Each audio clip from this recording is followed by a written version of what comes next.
Había un hombre que sabía exactamente cuánto valía su familia. Lo sabía en dólares, en meses, en cartas dobladas sobre el pecho, y aún así, el sistema le dijo que no era suficiente. El Banco de la Historia está aquí nuevamente. Cuéntanos desde dónde nos acompañas esta noche, tu ciudad, tu país y la hora en que encontraste esta historia. Deja un me gusta si crees que algunas vidas merecen ser recordadas. Suscríbete si quieres seguir explorando el pasado con nosotros. Y quédate, porque lo que estás a punto de escuchar es una de esas historias que cambia la forma en que entiendes el mundo. Un hombre construyó su libertad con sus propias manos. Ahorró cada centavo. Cumplió cada promesa que el sistema le permitía cumplir. Y cuando llegó el momento, cuando apareció con el dinero en la mano y la esperanza intacta, el sistema le movió la línea. Ese fue el día en que Dangerfield Newby dejó de creer en las reglas. Y ese fue el día en que la historia comenzó a moverse de una forma que nadie, absolutamente nadie, podría detener. Condado de Fauquier, Virginia, 1820. El mundo que recibió a Dangerfield Newby era un mundo construido sobre una mentira enorme y bien administrada. Que algunos seres humanos podían ser propiedad de otros, que el sudor de un hombre podía ser contabilizado como ganancia ajena, que el amor entre una madre y su hijo podía ser interrumpido con un papel firmado y un precio acordado entre caballeros. Dangerfield nació en ese mundo, hijo de un hombre blanco escocés llamado Gavin Newby y de una mujer esclavizada cuyo nombre la historia no preservó con el cuidado que merecía. Esa condición de origen, ese cruce de mundos que el sistema nunca supo cómo clasificar del todo, le daría a Dangerfield algo raro en su época y en su condición, la posibilidad de moverse entre dos realidades sin pertenecer del todo a ninguna. Cuando era joven, Gavin Newby decidió trasladar a su familia a Ohio, un estado libre. Para los hijos que tenía con su esposa Blanca, ese traslado era simplemente un cambio de geografía. Para Dangerfield y sus hermanos de sangre esclavizada, era algo más parecido a una segunda oportunidad. Ohio no era el paraíso. La libertad legal no borraba el peso de lo que habían vivido, ni abría todas las puertas, ni garantizaba que los blancos del norte los trataran como iguales. Pero significaba que podían trabajar y recibir un salario, que podían moverse sin un papel de autorización, que podían, dentro de ciertos límites, construir algo propio. Dangerfield aprendió el oficio de herrero. Hay algo profundamente simbólico en esa elección, aunque probablemente él nunca lo pensó en esos términos. Un herrero trabaja el hierro. Lo calienta hasta que cede, lo golpea hasta que obedece, le da forma con la fuerza de sus manos y la precisión de sus golpes. El hierro, que durante siglos había sido el material de los grilletes, las cadenas, los argollas que sujetaban los tobillos de los esclavizados en los barcos y en los campos, ese mismo hierro lo dominaba ahora un hombre libre, lo transformaba, le daba una forma nueva. El martillo de Dangerfield Newby no era solo una herramienta, era, sin que él lo proclamara, una declaración. Era un hombre callado. Quienes lo conocieron en esos años de Ohio describían a alguien que escuchaba más de lo que hablaba, que observaba con una atención que podía confundirse con indiferencia, pero que era en realidad algo distinto. La concentración de quien sabe que el mundo no le perdonará errores gratuitos.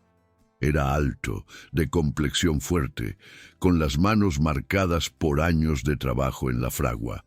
No era el tipo de hombre que buscaba la atención de la habitación. Era el tipo de hombre que cuando hablaba, hacía que los demás se callaran a escucharlo. Fue en esa época cuando conoció a Harriet. Y aquí comienza la historia que importa. Harriet era esclavizada en la plantación de Jesse Jennings, en el condado de Prince William, Virginia. Era una mujer joven, de inteligencia aguda y una capacidad para el afecto que, en las circunstancias más crueles, encontraba la forma de florecer. ¿Cómo se conocieron exactamente, si fue durante una visita de Dangerfield al sur, o en algún cruce de caminos que la documentación histórica no precisa con claridad? Es algo que el tiempo se llevó consigo. Lo que sí quedó registrado, lo que sobrevivió en papel y tinta, es lo que vino después. Se amaron.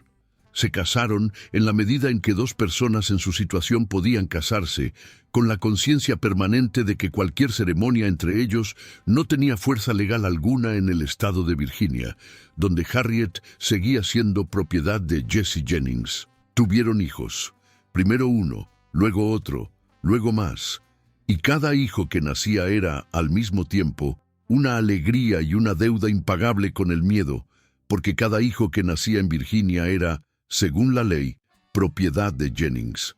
Dangerfield podía vivir en Ohio, podía ser libre, podía trabajar y ganar un salario, pero su familia, su esposa, sus hijos, eran legalmente cosas, objetos con precio, activos en el inventario de un hombre que dormía tranquilo por las noches. Entonces Dangerfield Newby tomó una decisión que no tenía nada de extraordinario en su lógica íntima, aunque requería una determinación que muy pocos hombres habrían sido capaces de mantener durante años. Iba a comprar la libertad de su familia. Cada centavo que ganaba en la fragua, cada trabajo extra, cada hora adicional que su cuerpo le permitía sostener, todo iba a ese fondo silencioso, a ese número que crecía con una lentitud desesperante, pero que crecía. $1,000, 1,200, 1,400. El calor del hierro, el peso del martillo, el humo del carbón, todo tenía un destino. Y ese destino tenía nombre. Tenía el nombre de Harriet. Tenía el nombre de sus hijos. Jesse Jennings era el tipo de hombre que el sur de aquella época producía con una eficiencia inquietante, alguien que había heredado una visión del mundo junto con las tierras y los esclavizados, que nunca había tenido que cuestionar seriamente los fundamentos de esa visión porque todo a su alrededor la confirmaba y que por lo tanto vivía en una comodidad moral que confundía con integridad. No era un monstruo en el sentido que las personas prefieren imaginarse a los villanos de la historia. No era sádico, no buscaba el sufrimiento por el sufrimiento. Era algo más común y por eso más peligroso. Era un hombre que había aprendido a no ver lo que no quería ver. Cuando Dangerfield se acercó por primera vez para hablar de la posibilidad de comprar a Harriet y a los niños, Jennings no lo rechazó de plano. Eso habría sido más honesto. En cambio, lo que hizo fue algo que define perfectamente la naturaleza del poder que ejercía. Lo dejó tener esperanza. Le puso un precio. Le dijo que si llegaba con esa cantidad, hablarían. Y Dangerfield, que no tenía otra opción que creer, siguió golpeando el hierro. Fue en esos años de espera cuando llegaron las cartas. Harriet no era una mujer que se resignara al silencio. A pesar de las limitaciones de su situación, encontró la manera de escribir. Sus cartas llegaban a Dangerfield dobladas, con una precisión que parecía un código, como si cada pliegue fuera también una forma de contener lo que las palabras casi no alcanzaban a decir. En una de ellas escribió sobre el bebé más pequeño, que había empezado a gatear, que ya se movía por el suelo de la cabaña con esa determinación torpe y feliz que tienen los niños cuando descubren que el mundo puede ser alcanzado. Y luego, sin transición, sin el lujo de rodeos, escribió: «Por favor, cómpranos pronto o no volveremos a vernos». Esa frase no era una queja, era una advertencia. Jennings había comenzado a hablar de vender. El sur profundo, Luisiana, Mississippi, las plantaciones de algodón donde la mortalidad era brutalmente más alta y las condiciones más extremas, Ese era el destino que se cernía sobre Harriet y sus hijos si Dangerfield no llegaba a tiempo. En el vocabulario de la esclavitud, ser vendido al sur no era solo un cambio de ubicación, era, con frecuencia, una sentencia de muerte demorada. Dangerfield lo sabía, y entonces hizo lo que los hombres hacen cuando la urgencia supera la paciencia. Fue a ver a Jennings con el dinero que había reunido. $1,500. En 1858, esa era una fortuna considerable para cualquier hombre de su condición. Años de fragua, de inviernos trabajando con las manos en el frío, de meses sin comprar nada para sí mismo porque cada centavo tenía un destino más importante. Llegó con ese dinero y lo puso sobre la mesa con la calma de quien ha ensayado ese momento en su mente miles de veces. Jennings miró el dinero, luego miró a Dangerfield, y entonces hizo algo que reveló con una claridad descarnada la naturaleza real del sistema en el que ambos existían. Cambió el precio. No 1,500, $2,000. Así, sin disculpas, sin explicación elaborada. Porque Jennings había visto algo en los ojos de Dangerfield que ningún hombre debería mostrar a quien tiene poder sobre lo que ama. Había visto el tamaño exacto de su desesperación, y el mercado de la esclavitud tenía una lógica perversa y perfectamente coherente. El precio de un ser humano subía en proporción directa a cuánto lo necesitaba quien quería comprarlo. La necesidad de Dangerfield era la ganancia de Jennings. Dangerfield no golpeó la mesa, no levantó la voz, tomó el dinero y se fue. Pero algo en él se había roto, o quizás algo se había completado. Hay un momento en la vida de ciertos hombres en que la paciencia deja de ser una virtud y se convierte en complicidad, en que seguir jugando según las reglas de un sistema injusto no es pragmatismo, sino rendición. Dangerfield Newby había llegado a ese momento, no con rabia explosiva, sino con la fría claridad de quien finalmente ve las cosas como son. El sistema no iba a dejarlo ganar, nunca. No porque careciera de perseverancia o de dinero suficiente, sino porque las reglas del juego habían sido escritas exactamente para garantizar que hombres como él nunca pudieran ganar jugando limpio. La única forma de rescatar a su familia era romper las reglas. Y para romper las reglas de ese tamaño, necesitaba aliados. Fue entonces cuando apareció en su vida el nombre de John Brown. John Brown era un abolicionista blanco de Kansas que había llegado a una conclusión que la mayoría de sus contemporáneos del norte consideraba peligrosa, extremista, incluso demente, que la esclavitud no terminaría con discursos, ni con panfletos, ni con leyes aprobadas lentamente por congresistas que vivían cómodamente lejos de las plantaciones. Que la esclavitud era una guerra, aunque solo uno de los lados la llamara así, y que las guerras solo terminaban cuando el otro lado decidía que el costo de seguir peleando era demasiado alto. Brown era un hombre de fe intensa y voluntad de hierro, con ojos que sus contemporáneos describían como los de alguien que miraba más allá de lo que el resto podía ver, o quizás que simplemente no parpadeaba ante lo que el resto prefería no mirar. Su plan era audaz hasta el punto de parecer una locura: atacar el arsenal federal de Harper Ferry, en Virginia Occidental, apoderarse de las armas almacenadas allí, distribuirlas entre los esclavizados de la región y encender así la chispa de una rebelión armada que se extendería como fuego por todo el sur. No era un plan diseñado por alguien que subestimaba las consecuencias. Brown sabía exactamente a qué se enfrentaba. Simplemente había llegado a la conclusión de que algunas causas valen más que la vida de quien las defiende.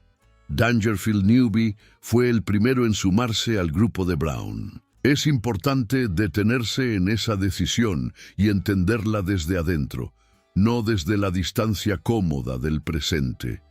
Dangerfield no era un hombre impulsivo, no era alguien que actuara sin medir las consecuencias. Era un herrero que había pasado años calculando cuidadosamente cada paso, ahorrando con una disciplina monástica, negociando con la paciencia de quien sabe que no puede darse el lujo de perder los estribos. El hecho de que ese hombre, con ese temperamento, eligiera unirse a una operación que todos los involucrados sabían que podía terminar en muerte, dice todo lo necesario sobre el estado en que lo había dejado la traición de Jennings. No tenía nada que perder siguiendo las reglas. Esa es la frase que se repite, pero merece ser examinada con cuidado, porque no es exactamente cierta. Sí tenía algo que perder: su vida. Lo que había perdido era la ilusión de que su vida, bien administrada y disciplinada dentro del sistema, pudiera alguna vez rescatar a Harriet y a sus hijos. Y una vez que esa ilusión se rompe, el cálculo cambia por completo. En los meses que precedieron al ataque, Dangerfield siguió recibiendo cartas de Harriet. Cada carta era una cuenta regresiva. En una de ellas, ella le describía la plantación con un detalle que solo puede entenderse como un esfuerzo desesperado por hacerle presente lo que estaba en juego: la textura del suelo, el sonido de los niños jugando cerca de la cabaña, el olor del humo en las mañanas. Como si quisiera transferirle ese mundo a través del papel para que él no olvidara, para que el peso de lo que estaba a punto de intentar tuviera cara y cuerpo y voz. En otra carta, más directa, escribió algo que los periódicos reproducirían meses después ante lectores que no esperaban sentir lo que sintieron: que si él no venía pronto, ella y los niños serían vendidos al sur, y que prefería morir que ver a sus hijos en las plantaciones de Luisiana. Esa frase circuló por el norte como una corriente eléctrica, pero eso vendría después. Primero vino la noche del 16 de octubre de 1859. Harper's Ferry era un pueblo pequeño en la confluencia de los ríos Potomac y Shenandoah, un lugar de cierta belleza geográfica que ninguno de los hombres que marcharon hacia él aquella noche tenía tiempo de apreciar.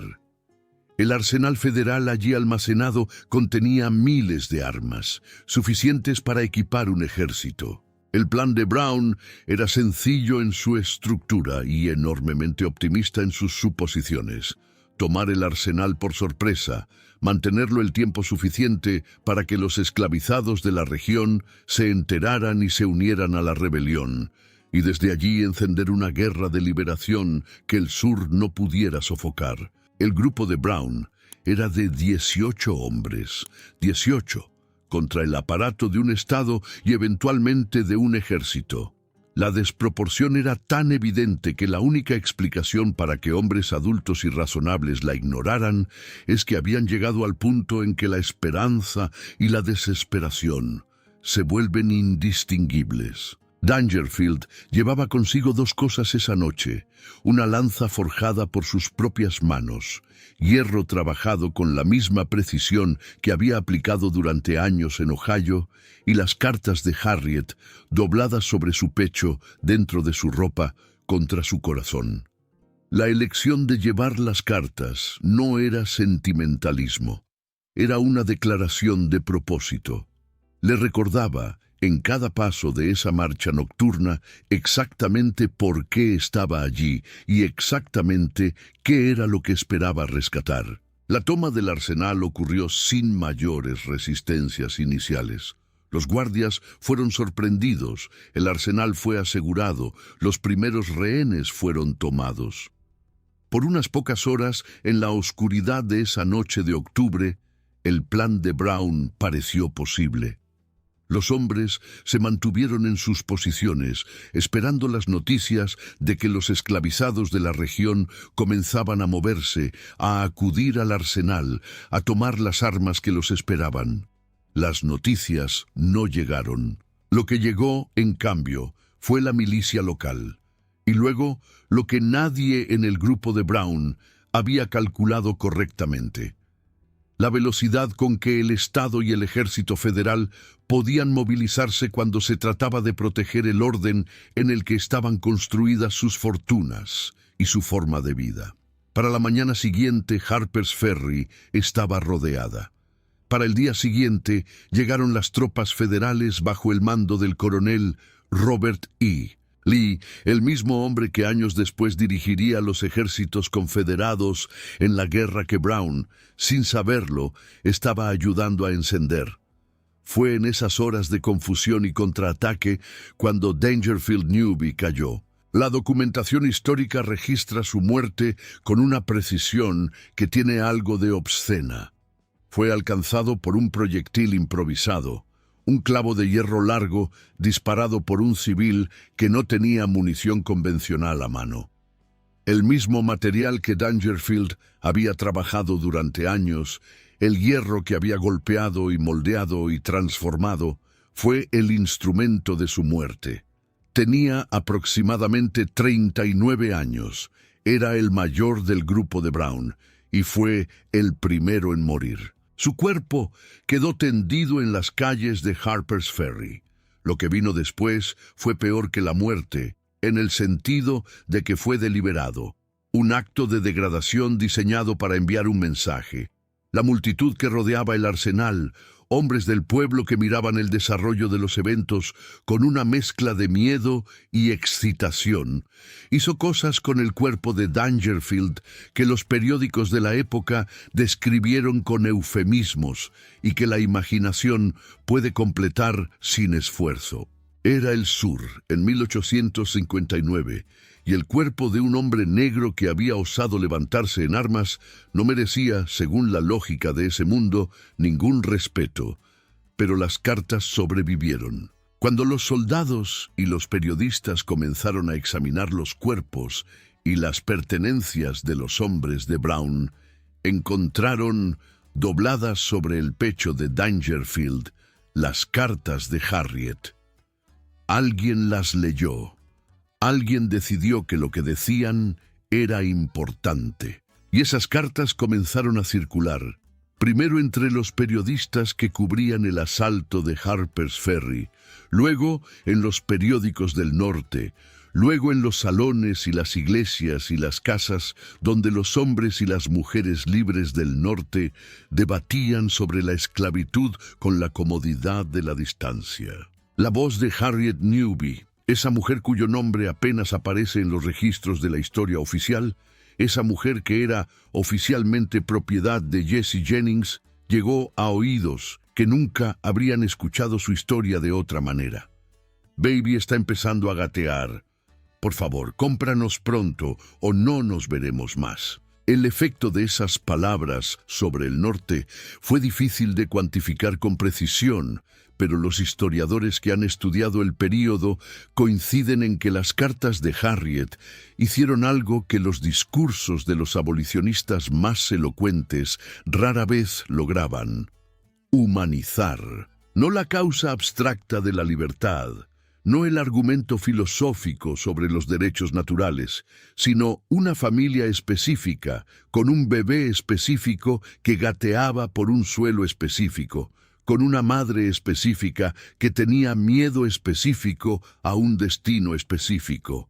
La esclavitud ya no era un sistema, era esto, era Harriet, era el bebé, era Dangerfield llegando con $1,500 y siendo enviado de regreso a casa con la humillación intacta y el corazón roto. John Brown fue capturado, juzgado y ejecutado el 2 de diciembre de 1859. Murió con una calma que sus contemporáneos encontraron perturbadora, como si ya hubiera calculado lo que su muerte valía y hubiera llegado a la conclusión de que el precio era justo. En el camino hacia el patíbulo, según algunas crónicas, se detuvo para besar a un bebé negro que una mujer sostenía entre la multitud. La escena fue reproducida en grabados que circularon por el norte durante años, convirtiendo a Brown en una figura que trascendía su propia vida y su propia causa inmediata. Pero Dangerfield Newby no tuvo ese final. No tuvo el patíbulo solemne, el juicio que le diera la oportunidad de hablar, la ejecución que lo convirtiera en mártir visible. Tuvo una bala de hierro, una calle de pueblo y la indiferencia brutal de una multitud que no veía en su cuerpo a un hombre sino a un problema resuelto. La historia oficial lo menciona de pasada como uno de los 18, el primero en caer, y sigue adelante. Lo que no sigue adelante con tanta facilidad es la pregunta que su vida plantea. Dangerfield Newby hizo todo bien. Aprendió un oficio, trabajó con disciplina, ahorró con sacrificio, negoció dentro del sistema, intentó comprar la libertad de su familia por las vías que ese sistema consideraba legítimas, y el sistema, cuando tuvo la oportunidad, le movió la línea. Le cambió el precio, le demostró que las reglas solo aplicaban cuando convenía a quienes las habían escrito. ¿Qué le queda a un hombre en ese momento? La respuesta que Dangerfield dio es incómoda porque no tiene la limpieza moral que las historias de héroes suelen tener. No ganó, no rescató a Harriet, no liberó a sus hijos. Su plan fracasó en términos estrictamente operativos. Y sin embargo, algo en lo que hizo no fracasó del todo, o no de la manera que los hombres que lo mataron esperaban. Harriet y sus hijos fueron vendidos al sur después del ataque de Harper's Ferry. El miedo que Jennings tenía de que sus esclavizados se rebelaran, miedo que el asalto de Brown convirtió en pánico colectivo entre los propietarios del sur, aceleró exactamente lo que Dangerfield había intentado evitar. Harriet y sus hijos desaparecen de los registros históricos en ese punto. No sabemos qué les pasó. No sabemos si sobrevivieron la guerra que vendría. No sabemos si alguno de los niños que aprendieron a gatear en esa cabaña de Virginia llegó a conocer lo que su padre intentó hacer por ellos. Esa ausencia en los registros es, en sí misma, una forma de violencia que la historia ejerce sobre los que ya no pueden defenderse de ella. Lo que sí sabemos es lo que las cartas de Harriet pusieron en movimiento. El asalto de Harper's Ferry galvanizó a ambos lados de la creciente división que amenazaba con partir al país en dos. El sur vio en Brown y en sus hombres la confirmación de sus peores temores sobre el norte, que había fuerzas allí dispuestas a armar a los esclavizados y destruir el orden sobre el que estaba construida la economía sureña. El norte vio en las cartas de Harriet y en la historia de Dangerfield algo que le costaba más ignorar, que las personas que vivían en esclavitud tenían nombres, tenían familias, tenían bebés que gateaban y madres que escribían cartas con una urgencia que partía el corazón. En menos de 2 años, la guerra comenzó. No sería honesto afirmar que Dangerfield Newby causó la guerra civil. Las fuerzas que llevaron a ese conflicto se habían estado acumulando durante décadas, y el asalto de Harper's Ferry fue más un síntoma que una causa. Pero hay una diferencia entre causar algo y revelar algo. Y lo que el asalto de Brown y la muerte de Dangerfield y las cartas de Harriet revelaron fue que la línea de tensión que atravesaba al país estaba mucho más cerca de romperse de lo que la mayoría quería admitir. 4 años de guerra, más de 600.000 muertes, según las estimaciones más conservadoras. El mundo que Jennings defendía cuando cambió el precio de Harriet de $1,500 a $2,000 quedó destruido, no por discursos ni por leyes votadas con la calma de los parlamentos, sino por la acumulación de todas las injusticias que hombres como Dangerfield habían soportado hasta que el peso se volvió insostenible. El hierro se puede doblar hasta cierto punto, después se rompe. Dangerfield Newby era herrero, lo sabía mejor que nadie. Hay una tentación, cuando se cuenta esta historia, de convertirla en una parábola de derrota. El hombre que lo intentó todo y perdió todo, la familia que no fue rescatada, el plan que fracasó, el cuerpo en la calle. Es una lectura posible y sería deshonesto negarla por completo. Pero hay otra lectura, La del hombre que, frente a un sistema diseñado específicamente para hacerlo impotente, encontró la única forma de acción que le quedaba y la tomó con plena conciencia de las consecuencias. No hay documentos que registren lo que Dangerfield pensaba en las horas antes del ataque. No hay diario, no hay carta de despedida, no hay testimonio en primera persona. Solo hay la decisión y el hecho de que ese hombre que había sido tan cuidadoso, tan metódico, tan paciente durante años, eligiera esa noche específica para hacer lo que hizo. Eso no se parece a la locura, se parece a una conclusión. Las cartas de Harriet que viajaron en el pecho de Dangerfield hacia Harper's Ferry eran, en un sentido que nadie planeó, el argumento más poderoso que el movimiento abolicionista nunca tuvo. No porque hubieran sido escritas para ese propósito, precisamente porque no lo habían sido. Una mujer escribió a su esposo con el desesperado pragmatismo del amor: cómpranos pronto o no nos veremos más. Eso no es retórica, es la verdad sin ornamentos. Y la verdad sin ornamentos, cuando finalmente llega a las manos correctas, tiene un peso que los argumentos más elaborados raramente alcanzan.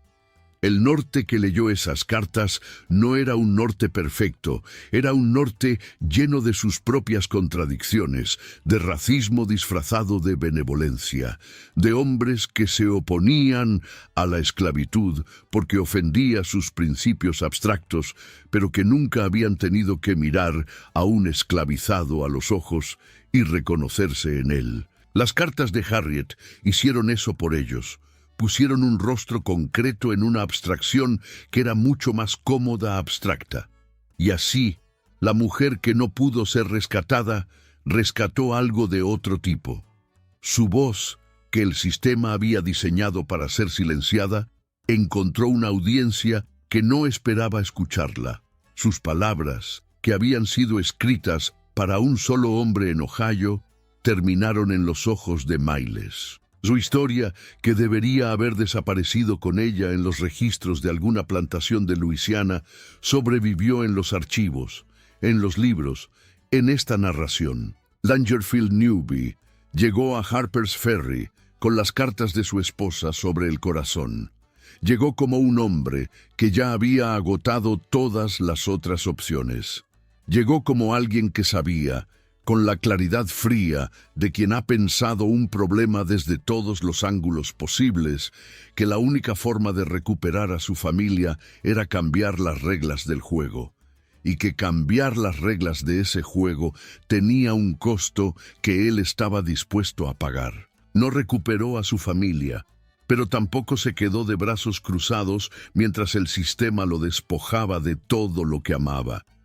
Y en ese espacio, entre lo que intentó y lo que logró, en ese espacio que parece un fracaso cuando se mira desde afuera, pero que desde adentro era la única forma de seguir siendo la persona que había decidido ser, hay algo que la historia raramente celebra con la atención que merece. No todos los actos de coraje producen los resultados que esperan. Algunos producen otros resultados, más lentos, más difusos, menos atribuibles a una sola causa. Dangerfield no vio la guerra que su muerte ayudó a encender. No vio la 13ª enmienda que abolió la esclavitud en 1865. No vio el mundo que emergió, imperfecto y contradictorio, del otro lado de ese conflicto. Pero sus cartas, las cartas de Harriet, que él llevó como una armadura y que sobrevivieron cuando su cuerpo no pudo, sí estuvieron allí. La historia no siempre reconoce a quienes la mueven. Con frecuencia prefiere recordar a los que la documentan, a los que la declaman, a los que la inscriben en monumentos. Los que la mueven con sus cuerpos y sus decisiones y sus amores desesperados suelen quedar en los márgenes, en los archivos, en las notas al pie, en las cartas encontradas sobre el pecho de un hombre que ya no podía protegerlas. Dangerfield Newby merece algo más que una nota al pie, y Harriet, cuya voz llegó más lejos de lo que ella jamás pudo imaginar, merece que su nombre se pronuncie con el mismo peso con que se pronuncian los de los hombres que llenaron los libros de historia. Esta historia llegó a tu pantalla desde un rincón del pasado que pocas veces se ilumina. Si te llegó de alguna manera, si algo en ella te hizo pensar o sentir algo que vale la pena guardar, cuéntanos desde dónde la escuchaste, tu ciudad, tu país, la hora en que la historia de Dangerfield entró en tu vida. Deja tu me gusta si crees que estas voces merecen seguir siendo escuchadas. Y suscríbete, porque el pasado tiene todavía muchas historias como esta, historias que no están en los monumentos ni en los discursos oficiales, pero que son, quizás precisamente por eso, las que más importan. Mantén la curiosidad y sigue explorando la historia con nosotros aquí en el Banco de la Historia.